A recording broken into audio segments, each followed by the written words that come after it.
ان کو بھی اس بات کا خدشہ ہے کہ جو بات انور بیگ صاحب نے کچھ عرصے پہلے کی تھی کہ ایسا تو نہیں کہ اتنا پاکستان کمزور ہو جائے گا پھر لوگ کہیں گے یار یہ نیوکلیر ویپن کیوں رکھے ہوئے ہیں. میں سندھ کے جو بل پاس ہوا ہے ڈاکٹر عاصم بچاؤ بل, اس کے اوپر بھی بات کروں گا, باقی موضوعات پہ بات کروں گا, لیکن ڈاکٹر اشفاق حسن خان صاحب اتھارٹی ہیں معیشت پہ, ان سے میں پوچھتا ہوں کہ ڈاکٹر صاحب کیا کہہ رہے ہیں پاکستان کی معیشت کے بارے میں. ڈاکٹر صاحب السلام علیکم. وعلیکم السلام.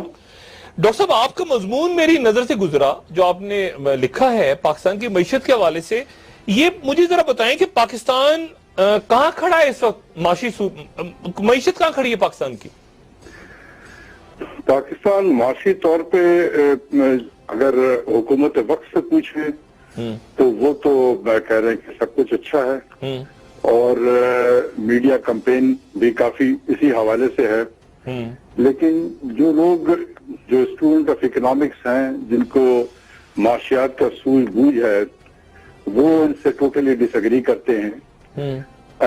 اور میں آج ابھی تک مجھے کوئی ایک ایسا آپ جو اسٹوڈنٹ آف اکنامکس ہے نہیں ملا جو ہمارے وزیر خزانہ جس طریقے سے منظرنامہ پیش کرتے ہیں ان سے وہ اگری کرتا ہے. تو ایک طرف ہم وزیر خزانہ ہیں اور دوسری طرف انٹائر جس کو انڈیپینڈنٹ اکانومسٹ کہہ لیں وہ ہے. اب یہ ہے کہ کیا سب کے سبھی حکومت کے جو کہہ رہی ہے نظر نہیں آ رہا, ایسا نہیں ہو سکتا ہے. ہم نے بھی معیشت. ڈاکٹر صاحب ہمارے قرضے کتنے چڑھ گئے اس وقت, اور آپ نے 2-3 سال بعد ہمارا کیا حال ہوگا؟ جو قرضے تو ہم لیتے جا رہے ہیں نا, قرض کی پیتے تھے میں اور کیا غالب کا شعر تھا.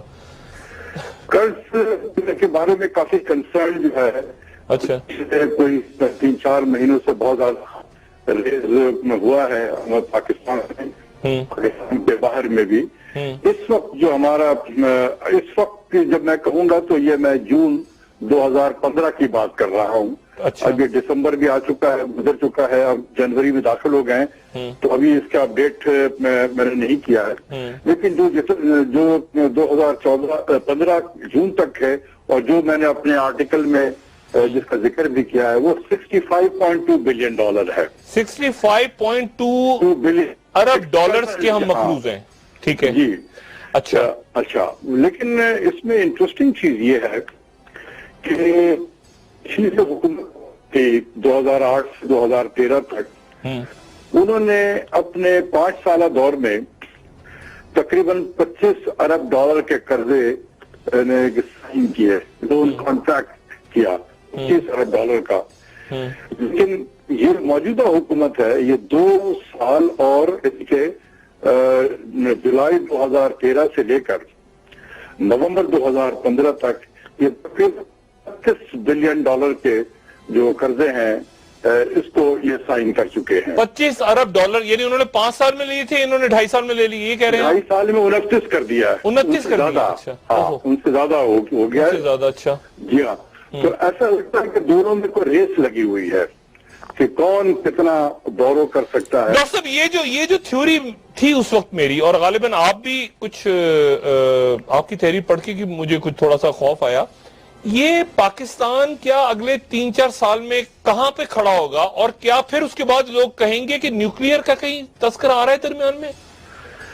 یہ ہمارے جو سینیٹر انور بیگ صاحب ہیں انہوں نے اکتوبر کے مہینے میں ایک اپنا کنسرن شو کیا تھا جو اخبار میں بھی آیا تھا جی, کہ انہیں کسی ویسٹرن ڈپلومیٹ نے یہ بات کہی تھی کہ اگر پاکستان کا قرضہ 90 بلین کے قریب پہنچ جائے گا تو پاکستان شاید اس قابل نہ ہو کہ وہ قرضے کی ادائیگی کر سکے. تو ایسے موقع پہ جو ویسٹرن پاور ہیں وہ آگے اور پاکستان کو بیل آؤٹ کریں گے ایٹ دی کاسٹ آف. یہ ان کا ویو تھا. نہیں, بیل آؤٹ کریں گے تو نیوکلیئر کے اوپر پھر بیل آؤٹ کریں گے نا. بیل آؤٹ جو ہے وہ اسی طریقے سے یہی انہوں نے کہا تھا. اچھا. ان کے پروگرام جو ان کے ذہن میں بات تھی جو انہوں نے اپنا اظہار کیا تھا کہ کتنا زیادہ ہو جائے گا تو پاکستان اب قرضہ اگر لیں گے تو قرضے کی ادائیگی بھی تو کرنی پڑتی ہے نا, سود اور پھر اس کے پرنسپل دونوں پیمنٹ کرنے پڑتے ہیں, تو وہ اتنا زیادہ ہو جائے گا کہ پاکستان کے پاس شاید اتنی کیپیسٹی نہ ہو کہ وہ سروس کر سکے ڈیٹ کو. تو اس صورت میں بقول سینیٹر انور بیگ کے کہ یہ بھی ایک سیناریو ہے جو ہمیں بھولنا نہیں چاہیے اور رکھنا چاہیے. تو میں نے جب حساب 2019 آواز جب ہو رہی ہے جی ڈاکٹر صاحب جی آج سے 5 سال جی کے بعد یعنی 2019-20 میں پاکستان کا جو قرضہ جو آج 65.2 بلین ڈالر ہے یہ تقریباً 105 ڈالر پہ پہنچ جائے گا. 105 ارب ڈالر کے مقروض ہو جی اور جس اسپیڈ سے ہم بورو کر رہے ہیں ٹھیک ہے اور ظاہر سی بات ہے جب یہ قرضہ بڑھے گا تو قرضے کے سود بھی اسی حساب سے تقریباً 9 بلین 10 بلین ڈالر کے قریب پہنچ جائے گا. آج تقریباً 6.5 بلین ڈالر کے قریب ہے تو یہ بڑھ کے کوئی 10 بلین پہ ہو جائے گا. پھر اسی طریقے سے ہمارا جو بیرونی اکاؤنٹ کا خسارہ ہے وہ بھی آگے بڑھے گا اس لیے کہ بہت سارے جو پروجیکٹس ہم لگا رہے ہیں جیسے پاور پلانٹ لگا رہے ہیں تو اس کے پاور پلانٹ کی اگر خریداری ہوگی تو وہ اس کے لیے جو بھی ڈالر چاہیے ہوں گے. پھر اسی طریقے سے بہت سارے قرضوں کی ادائیگی اور بھی بہت ساری پیمنٹس جو ہیں وہ ہونے والے ہیں. تو کہنے کا مطلب یہ ہے کہ سن 2017-18 سے ہمارے حالات جو ہیں وہ زیادہ خراب ہونے لگیں گے. یعنی کہ جو ہمارے انفلوز ہیں جو ڈالر کی شکل میں آئیں گے ملک میں جس میں ہمارا ایکسپورٹس بھی شامل ہے اور جو ہم قرضوں کی ادائیگی اور اپنے بیرونی اکاؤنٹ کے خسارے کو جو ہم پورا کریں گے اس میں اتنا گیپ بڑھ جائے گا کہ ہمارے پاس کوئی آپشن نہیں ہوگا 2017-18 میں کہ ہم دوبارہ یہ IMF کے پاس جائیں. میں نے یہاں پر یہ کہا تھا کہ یہ جو موجودہ IMF کا پروگرام ہے یہ 2016 یعنی اس سال ستمبر میں ختم ہو جائے گا. لیکن میرے اندازے کے مطابق یہ ہے کہ حکومت دوبارہ IMF میں ابھی نہیں جائے گی. یہ اس کو استعمال کریں گے کہ الیکشن کے میں اپنے کمپین کے حوالے سے کہ دیکھیں ہم نے پاکستان کی معیشت کو IMF کے چنگل سے آزاد کر دیا ہے. اور اسی کو سامنے رکھتے ہوئے حکومت نے بڑی بے دردی سے تمام دنیا کے سورسز سے قرضے لیے تاکہ اپنے ریزرو کو بڑھایا جائے. یہ ڈاکٹر صاحب یہ آپ کو یاد ہے جو مارشل پلان آیا تھا جو میں نے ذکر کیا تھا اپنی گفتگو میں یہ 100 ارب ڈالر لے لو 2008 میں دنیا کہہ رہی تھی. کیوں کہہ رہی تھی 100 ارب ڈالر لے لو پاکستان سے؟ کہانی جس طریقے سے ہے کہ یہ تقریباً شاید 16 دسمبر 2008 کی بات ہے. جی ایک وال اسٹریٹ جرنل میں بھی ایک خبر چھپی تھی. جی ایک بریٹ اسٹیونسن ہے انہوں نے آرٹیکل تھا ان کا یہ نیوز آئٹم تھا جو وال اسٹریٹ جرنل میں چھپا تھا جس کا ٹائٹل تھا let us by Pakistan nuke. By Pakistan nuke یہ ان کا وہ انہوں نے یہ اسی ٹائٹل سے لکھا تھا. اور انہوں نے ہمارے جو پچھلے جو سرداری صاحب ان کے حوالے سے کہا کہ وہ جب امریکہ آئے میرا خیال میں غالباً جنرل اسمبلی کے اجلاس میں گئے تھے تو وہاں پر انہوں نے کہا کہ جی ہمیں 100 بلین ڈالر دیں آپ تاکہ ہم پاکستان کی اکانومی کو فرینڈز آف پاکستان بنا تھا اس فرینڈز آف پاکستان کے نام سے وہ پیسے سارے اکٹھے کر رہے تھے. نہیں یہ اس وقت نہیں بنا تھا اس وقت یہ بننے کے مراحل سے گزر رہا تھا. اچھا تو انہوں نے وہاں پر 100 بلین ایسے ہی انفارمل سی باتیں ہو رہی تھی بہت سارے لوگ تھے وہاں پر. اچھا تو وہاں ذکر کر دیا انہوں نے. اچھا تو اسی کو اس نے اسی جو زرداری صاحب کا جو سٹیٹمنٹ تھا اسی کا حوالہ دے کے اس نے کہا کہ بھئی پریزیڈنٹ آف پاکستان نے فارمر پریزیڈنٹ نے یہ بات کہی تھی اور بعض فرینڈز آف پاکستان بنا تو انہوں نے 15 بلین ڈالر کے قریب پلیج کیا تھا.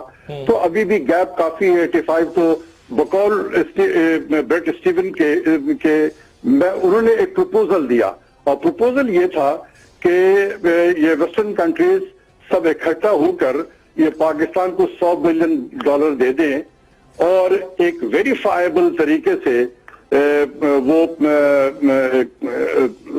دیکھیں کہ وہ پاکستان اپنے نیوکلیئر ایسٹس اور اس کے انڈسٹریل اسٹیبلشمنٹ سب کو وہ ڈسمینٹل کر دے. اور انہوں نے کہا کہ یہ 100 بلین ڈالر یہ 10 سال کے مدت میں پاکستان کو دیا جائے اور ایک تھرڈ پارٹی جو اس کو مانیٹر کرے کہ واقعی پاکستان یہ کام کر رہا ہے اپنے نیوکلیئر کو ڈسمینٹل کر رہا ہے اور پھر اسی حساب سے وہ یہ نیوکلیئر بینک کا بھی ذکر آیا تھا اس زمانے میں کہ کسی اور جگہ رکھ دے پاکستان اپنے ویپنز کو، یہ بھی بات ہوئی تھی غالباً. یہ اس میں یہ نہیں لکھا ہوا تھا، میں تو اس آرٹیکل کا حوالہ دے رہا ہوں. آرٹیکل میں نہیں تھا، لیکن تو کہنے کا مطلب ہے کہ اس قسم کی باتیں تو ہوتی رہتی ہیں پاکستان کے حوالے سے، لیکن یہ ہے کہ ہمیں اپنے آپ کو دیکھنا ہوگا. لیکن اگر ہمارے اوپر 105 ارب تو ڈالر کا قرضہ ہو جائے گا اور ساتھ سود لگا لیں تو یہ تو جاتا ہے کوئی 115-20 ارب تک، تو پھر یہ اترے گا کیسے قرضہ کا؟ اتنی کمزور ریاست ہو جائے گی، قرضے لیتے جا رہے ہیں اتار نہیں رہے. دیکھیں قرضہ جو ہے ایبسولوٹ ٹرم میں اتنا میٹر نہیں کرتا. بات یہ ہے کہ اگر قرضہ بڑھ رہا ہو تو آپ قرضے کے بوجھ کو سہنے کی صلاحیت بھی آپ کے اندر ہونی چاہیے، آپ کا کندھا بھی مضبوط ہونا چاہیے.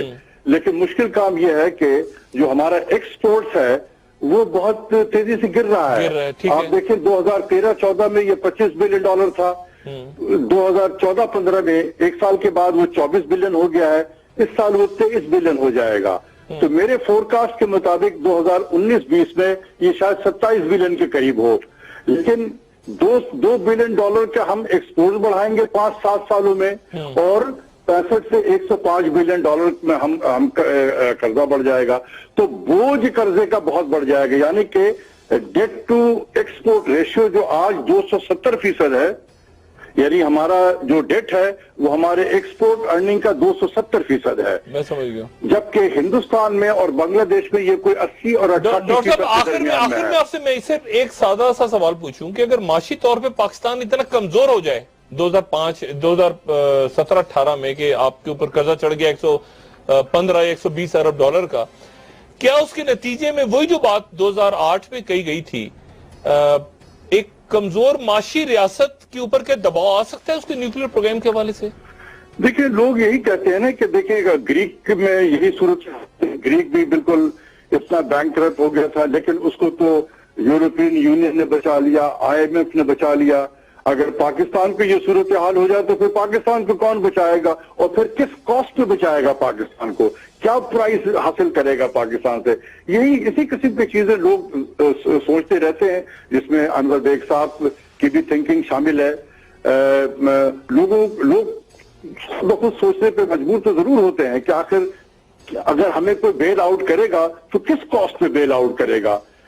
گریک کو تو رد کر دیا کیونکہ وہ یورپین یونین کا حصہ تھا، اور پھر ہمیں کون آئے گا بچانے کے لیے؟ ڈاکٹر صاحب بہت شکریہ کی باتیں ہیں. تھینک یو ڈاکٹر صاحب، بہت شکریہ، اور انشاءاللہ آئندہ آپ سے بات ہوتی رہی. Thank you very much. وہی بات کہ کمزور معاشی طور پہ جو میں بار بار کہتا ہوں کہ یہ معاشی دہشت گردی کے اندر سب سے بڑا یہ ہوتا ہے کہ وہ economic hit man, confessions of economic hit man آپ پڑھیں، وہ کہتے ہیں کہ جی آپ ریاستوں کو، ہمیں اسائن کیا گیا تھا کہ ریاستوں کو معاشی طور پہ اتنا کھوکھلا کر دو کہ پھر پیروں میں گر جائیں آ کے. یہ پاکستان کے ساتھ ہو رہا ہے. میں صرف ایک جملہ یہاں پہ کہہ کے اور پھر اس کے بعد چونکہ ہم نے سندھ ڈسکس کرنا ہے، یہ جو ٹیم کی بات ہوئی نا، ٹیم بھیجنے کی، کہ بھارت ایک ٹیم جائے گی پٹھان کوٹ اور وہاں جا کے پتہ نہیں معائنہ کرے گی کیا کرے گی. میں نے کئی لوگوں سے بات کی آج، حکومت کے اندر بھی جو موجود ہیں اور نہیں بھی، میں نے کہا کہ وہاں اگر وہ ٹیم ہماری وہاں جائے گی تو جواب میں پھر ان کی ٹیم بھی آئے گی. بھئی ہماری ٹیم جا کے معائنہ کرے گی پٹھان کوٹ کا، تو وہ آ کے جواب میں کہیں گے کہ اچھا ہم نے جنوبی پنجاب میں گھومنا ہے، تو ان کی ٹیم کو کون لیڈ کرے گا؟ تو یہ کیا ڈائلاگ چل رہا ہے؟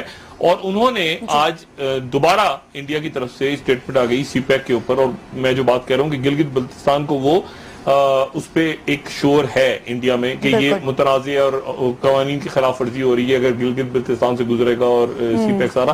تو ہمیں بہت ساری چیزوں میں بہت محتاط ہونا پڑے گا.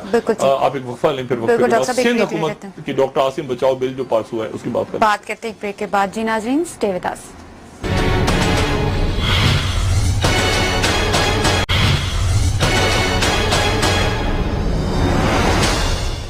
ویلکم بیک ناظرین.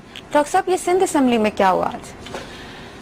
دیکھیں 19 تاریخ کو منگل کے روز جو ہے وہ ڈاکٹر عاصم حسین صاحب پہ فرد جرم عائد کرنی ہے انسداد دہشت گردی عدالت نے جی، اور نیب نے پیش کرنے ہیں باقی 20% ثبوت. جو نیب نے عدالت کے ریکارڈ کا حصہ بنایا ہے وہ یہ کہ 80% ثبوت ہمارے پاس آ چکے ہیں اور 20% ہم اکٹھے کریں گے.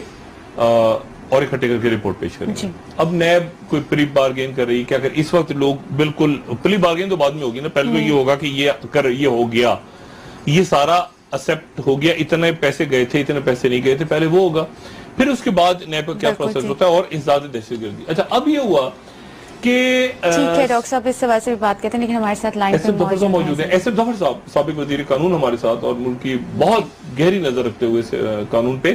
ایس ایف ظفر صاحب السلام علیکم. ایس ایف ظفر صاحب, سندھ اسمبلی نے بل پاس کیا ہے کہ دہشت گردی کا کوئی بھی مقدمہ حکومت ختم کر سکتی ہے جب چاہے, تو یہ کیسے ممکن ہے؟ ایک آدمی نے قتل کیا ہوا ہے, وزیر اعلیٰ سے وہ کہے مجھے معاف کر دیں, وزیر اعلیٰ معاف کر دیا, یہ کیسے پاسبل ہے؟ سر یہ قانون ایک ایام ظاہریت کی نشانی ہے. اچھا. اور اسے میں کہوں گا کہ یہ اتنا وسیع ثوابدید حکومت کو دے دے رہا ایک لحاظ سے آربیٹری ہے, جس کو آپ کہیں گے کہ بالکل ہی اپنے اختیارات میں انہوں نے لینے کی کوشش کی ہے, اور بالکل واضح ہے کہ اپنے کسی ذاتی مفاد کی خاطر انہوں نے ایسا کیا ہے. جی. ورنہ کسی جگہ بھی کسی مہذب دنیا میں بھی ایسا قانون نہیں بنتا. اچھا. ہمارے یہاں بھی سپریم کورٹ نے کہا ہے جو قانون اس نوعیت کا ہو کہ وہ آربیٹری بھی ہو اور مفاد کے مطابق مفاد کی خاطر ہو, عوام کی بہتری کے لیے نہ ہو, ایسے قانون کو وہ کالعدم قرار دے دیتے ہیں. اچھا. اسے ان ریزنیبل, غیر معقول کہہ کے کر دیتے ہیں. تو یہ چیلنج ہو جائے گا سپریم کورٹ میں یہ قانون؟ میں تو کہوں گا کہ ہماری سندھ بار ایسوسیشن نے بڑے بڑے مقدمے لڑے ہیں, اور ہمیشہ انہوں نے جمہوریت اور قانون کا ساتھ دیا ہے. یہ بھی جمہوریت پر, قانون پر اور عدلیہ پر عدم اعتماد کے برابر ہے. انہیں بھی آگے بڑھ کر اس مقدمے کو چیلنج کرنا چاہیے, اور مجھے 100% یقین ہے کہ عدلیہ اس کو کالعدم قرار دے دے گی. قلم قرار دے دی گئی عدلیہ اس بل کو. اچھا. یہ لیکن یہ کیوں کیا حکومت نے, یعنی یہ سمجھ ہی نہیں آیا. سر میرا خیال ہے کہ عاصم صاحب ان کی نظر میں ہیں. عاصم صاحب یقیناً محترم ہوں گے, لیکن اب ان کے خلاف ایک بہت عجیب و غریب قسم کا دہشت گردی سے منسلک ہونے کا, اور خاص طور پر ان کے ساتھ فائنینشیل معاملات کا الزام لگ گیا ہے, جس کی تفتیش بھی ہو چکی ہے, جس کے گواہان بھی ان کو مل چکے ہیں. لیکن اس کے باوجود کیونکہ ان کو خطرہ ہے, اور اس وقت حکومت پیپلز پارٹی کی ہے, اور پیپلز پارٹی کو یہ خطرہ ہے کہ کہیں مزید وہ اپنے بیانات میں اور کسی لوگوں کو بھی ملوث نہ کر لیں. یعنی انہیں خطرہ ہے کہ معاملہ ان کے چیف چیئرمین کی طرف نہ رجوع کر جائے. اس خطرے سے بچنے کے لیے پہلے انہوں نے کوشش کی کہ کسی طریقے سے رینجرز کے اختیارات میں کمی ہو. آپ نے دیکھا ہے کہ کتنے لیت و لال کیے, پھر مجبوراً انہوں نے اسی تنخواہ میں کام کرنا منظور کر لیا. اب انہوں نے یہ طریقہ سوچا ہے کہ ہمیں تو 18ویں ترمیم کے مطابق بہت سے اختیارات ملتے ہیں, اس کا ناجائز فائدہ اٹھا کر اپنے ایک مبینہ ملزم کو بچا کیوں نہ لیا جائے, تاکہ دوسرے ممکنہ ملزمان بھی اس میں سر فہرست میں آ جائیں. اچھا. یہ آپ سندھ حکومت جو ہے ایسے آپ نے تو عدالت اور سیاست اور کئی ایسی, آپ کی تو پوری نظر ہے ملک کی سیاست پر بھی, اور دوبارہ سوال کیجئے گا. جی میں آپ سے پوچھنا چاہ رہا ہوں, یہ سیاسی طور پہ کتنی مستحکم ہے اس وقت سندھ حکومت؟ آپ نے پالیٹکس بھی دیکھی ہے اور لا بھی دیکھا ہے, تاریخ دیکھی ہے پورے ملک کی. سندھ حکومت کیا ہے اس وقت, کہاں کھڑی ہے؟ سندھ حکومت پہلے ہی بہت بڑی پارٹی سے محدود ہو کر رہ گئی ہے ایک صوبے میں. اچھا. اب میرا خیال ہے وہ اپنے پیروں پر اور کلاڑا مارنا چاہتے ہیں. اچھا. اور آپ بھٹو کا نام تباہ کر دیں گے, کہتے تو پھرتے ہیں کہ بھٹو کل بھی زندہ تھا, آج بھی زندہ ہے, معلوم ہوتا ہے اس کو آج زندہ نہیں رہنے دیں گے. اچھا. یہ مجھے بتائیں ایسا ظفر صاحب, سیاست کے حوالے سے میاں نواز شریف صاحب ساتھ ہیں سندھ حکومت کے یا ساتھ نہیں ہے, یہ ابھی تک واضح نہیں ہو پا رہا. حکومت ہماری جو موجودہ ہے فیڈریشن میں جس کی حکومت چل رہی ہے, ان کا ایک ہی مطمع نظر ہے کہ کسی طریقے سے 5 سال پورے ہو جائیں. اچھا. اس کو آپ کہتے ہیں کہ آج کل مکاؤ کی سیاست چل رہی ہے, کچھ لو اور ان سے حاصل کر لو. اس حد تک تو ضرور دکھائی دیتا ہے کہ ساتھ دے رہے ہیں, لیکن جہاں تک فوج کی ضرورت ہے اور ان کی کوششیں ہیں اس میں وہ فوج کے ساتھ کام چلا رہے ہیں. ٹھیک ہے. تو نتیجہ یہ ہے کہ وہ ٹائٹ روپ پر اپنا انہوں نے قدم رکھا ہوا ہے اور اس پر چلنے کی کوشش کر رہے ہیں. یہ بہت مشکل سیاست ہے جو ہماری طرح کی سیاست میں جو غیر اصولی ہو اس پر چلنا بہت ہی خطرناک ہوتا ہے. ایسے ظفر صاحب حکومت کے اور اسٹیبلشمنٹ فوج کے تعلقات کیسے ہیں اس وقت آپ کی نظر میں؟ حکومت کی اور اسٹیبلشمنٹ کا کیا فرمایا آپ؟ یعنی تعلقات کیسے ہیں؟ انڈیا، سی پیک، سندھ، یہ جو باقی ایک پیج پہ ہیں سب، یا کچھ آپ کو کیا فیلر ہے آپ کے پاس؟ سر دیکھیے اسٹیبلشمنٹ جسے آپ کہتے ہیں اس میں دراصل اس وقت اصل معاملہ فوج کے ہاتھ میں ہے. ٹھیک ہے. اور فوج نے یہ فیصلہ کر رکھا ہے کہ ان کی اولویت میں دہشت گردی ہے. ٹھیک. اور وہ ادھر ہی توجہ دیں گے اور وہ واقعی پوری طرح توجہ طلب ایک مسئلہ ہمارے ملک میں ہے. اس کے بغیر کوئی ملک میں بہتری آ نہیں سکتی. انہوں نے حکومت سے کہا تم سول حکومت چلاؤ اور جہاں تک نیشنل سیکورٹی کا تعلق ہے تم ہمارے منصوبوں پر عمل کرنے کی کوشش کرو. ٹھیک. چنانچہ یہی وجہ ہے کہ ضرب عضب فوج کی جانب سے پہلے شروع ہو گیا اور اس کے بعد حکومت کو ایک پیش پہ آ گئی. ٹھیک. اور اسی طرح رینجرز کے معاملے میں بھی آپ نے دیکھا کہ رینجرز نے یا فوج نے فیصلہ کیا کہ ہمیں ایکسٹینشن ابھی ملنے کی ضرورت ہے کیونکہ معاملہ آخر تک نہیں پہنچا اور بالآخر وہاں بھی حکومتیں ایک پیج پہ آ گئی. ٹھیک ہے. تو بس یہاں تک تقسیم شدہ معاملہ ہے اور اچھا ہے کیونکہ فوج میں اور سول حکومت میں کوئی تصادم یا اختلاف پیدا ہو رہا ملک کے لیے اس موقع پر نامناسب ہے. مناسب نہیں. ٹھیک ہے. تو یعنی ایک پیج پہ ہیں دونوں، یعنی مکمل طور پہ ایک پیج پہ آتے جا رہے ہیں. لیکن مسئلہ یہ ہے ایک پیج کا مطلب ہونے کا میرے نقطہ نظر سے مسئلہ یہ ہے کہ دہشت گردی کے معاملے میں دونوں اپنا اپنا کردار ادا کریں. فوج ان کی کمر توڑے اور سول حکومت ان کی یعنی فوج کی جگہ لینے کی تیاری کرے. اس لحاظ سے جو لیٹر پارٹ حکومت کے ذمہ ہے مجھے آن ون پیج دکھائی نہیں دے رہے. یہ کرپشن کے جو معاملات ہیں اس کے اوپر کرپشن جو ہے وہ اب قومی مسئلہ بن چکا ہے. ٹھیک ہے. مجھے تو ایسا لگتا ہے کہ ساری قوم کرپشن کو کوئی ایشو ہی نہیں سمجھتی. آپ اس پر جتنا بولیں گے وہ ایک ایسی دیوار ہے کہ جس کے باہر کوئی آواز نہیں جائے گی. آپ چیخ چکارا بھی کر رہے تھک بھی جائیں آپ کو صرف اتنی اجازت ہے اس کے باہر آپ کچھ نہیں کر سکتے کہ سول سوسائٹی کرپشن کے معاملے میں بڑی آسودہ نیند سو رہی ہے. تو تھینک یو سر. ٹھیک ہے. ایس ایم ظفر صاحب بہت شکریہ آپ کا. تھینک یو ویری مچ جی. اچھا اب ایس ایم ظفر صاحب نے یہ کہا کہ یہ جو قانون جو بل پاس ہوا ہے وہ تو چیلنج ہو جائے گا سپریم کورٹ میں اور سپریم کورٹ غالباً اس کو چیلنج کر کے وہ اسٹے بھی ہو جائے گا یا اس کو اڑا دے گی یا کچھ بھی کرے گی. تو یہ میرا خیال ہے کہ آج ایک فضول سا کام کیا ہے سندھ اسمبلی نے جو ان کو نہیں کرنا چاہیے تھا. کہ انہوں نے ایک یعنی جیسے میں نے کہا نا کہ قاتل قتل کر دے اور وزیر اعلیٰ سے کہے جا کے کہ میں نے قتل کر دیا تو وزیر اعلیٰ کہیں اچھا قتل کر دیا تم نے 10 قتل کر دیے 50 کر دیے. یعنی دہشت گردی کے مقدمات آپ کیسے یا خود حکومت اگر کوئی وزیر ہو خدا نہ خواستہ وزیر اعلیٰ ہو وہ قتل ہو اپنے آپ کو کیسے آپ اس دہشت گردی یعنی پاکستان کا جو قانون ہے جو سی آر پی سی کی قوانین ہے اس کے تحت کیسے پاسبل ہے کہ آپ ضابطہ فوجداری کے ایک طریقہ ہوتا ہے کہ اس طرح کیس رجسٹر ہو رہا ہے اس طرح بیل ہو رہی ہے اس طرح یہ کیسے ممکن ہے کہ حکومت کہے کہ اس کو معاف کر دو دہشت گردوں کو معاف کر دو چل دو سفورہ گوڈ باقی قلعتوں جماعتوں سارے کھڑے ہوئے ہمیں معاف کرو بھائی یہ ایک کیسے معاف کر دیا آپ نے. تو میرے خیال سے یہ چیلنج ہو جائے گا اور اس کے بعد اس کو اڑا دیا جائے گا. لیکن اس سے اندازہ یہ ہو رہا ہے کہ تناؤ کتنا ہے ڈاکٹر عاصم کے معاملے پہ اور دیگر معاملات پہ کس قدر تناؤ ہے. اور یہ میں نے پہلے بھی کہا تھا کہ یہ ٹیسٹ کیس بن چکا ہے. یہ ٹیسٹ کیس ہے L N G test case ہے. اب شاید یہ ڈی ایچ اے والے جو کیسز آ رہے ہیں یہ بھی ٹیسٹ کیسز ہیں. ایان علی صاحبہ آج پھر عدالت گئی ہیں. ایک ساری خدا کی خدائی ایان علی ایک طرف ان کا ویڈیو پڑا ہوا ہے سامنے سی سی ٹی وی کیا تھا وہ ای سی ایل ان کا مسئلہ ختم نہیں ہو رہا اور اب میرے خیال سے فروری کی تاریخ دے دی ان کو فروری کی تاریخ دے دی ہے. اور کمال کی بات یہ ہے کہ وہ سندھ میں گئی ہیں اور سندھ میں جو اپلیکیشن جو آخری اطلاعات میرے پاس آئیں وہ یہ کہ وہ اپلیکیشن میں لکھا ہوا ہے کہ مجھے نیو ایئر پہ باہر جانے کی اجازت دی جائے. وہ نیو ایئر کی عجیب ملک میں عجیب قانون ہے میں سمجھنے باہر ہوں. وہ نیو ایئر پہ ملک سے باہر جانے کی اجازت دیجیے اور اس کی سماعت ہوگی اب فروری میں.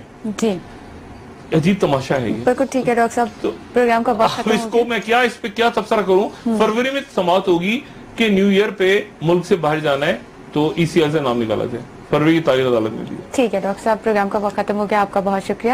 ناظرین ہمارے ساتھ رہنے کے لیے آپ کا بھی شکریہ. آپ کے فیڈ بیک کا انتظار رہے گا. آج کے لیے اتنا ہی. جی ڈاکٹر صاحب. ایسے ظفر صاحب سے ایک اختلاف کہ کرپشن جو ہے نا, جی. کرپشن پہ ان کا کہنا یہ کہ قوم سو رہی ہے. میرا خیال ہے کہ قوم جاگ اٹھی ہے کرپشن پہ, اور کرپشن اور دہشت گردی کو جوڑ کے ان کو بھی کہیں نہ کہیں لوگ, سول سوسائٹی ابھی سو رہی ہے, ہم جگائیں گے سوسائٹی کو, کرپشن کو بھی پھڑکائیں گے اور دہشت گردی کے ساتھ جو اس کا تعلق ہے اس کو بھی پھڑکائیں گے, اور وہ ہوتا ہمیں نظر بھی آ رہا ہے. اپنا دوستوں رشید عالم گردو نواح کے لوگوں کا سب خیال رکھیے گا. اللہ حافظ.